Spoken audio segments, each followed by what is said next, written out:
First, we will see infinitives. You know the infinitives.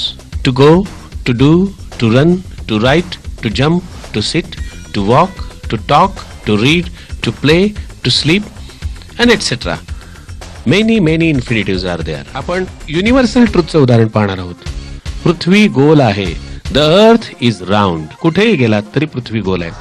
आता काही वाक्य तुम्ही करायची आहेत. सई, पहिलं वाक्य तू कर. सर्व सजीवांना प्राणवायूची गरज आहे. Every living creature needs oxygen. Correct. आता सर्व सजीवांना प्राणवायूची गरज आहे हे सुद्धा उदाहरण युनिव्हर्सल ट्रूथचं आहे. Mohan said to Shankar, save a rupee every day.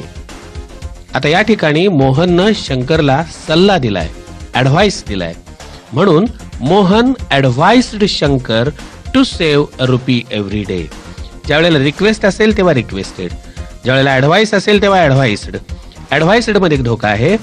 ADVICE हे नाऊन आहे, ADVISE हे व्हर्ब आहे. म्हणून मोहन ऍडव्हाइस्ड शंकर लिहिताना ADVISED लिहायचं, CED लिहायचं नाही, नाहीतर ते चुकेल.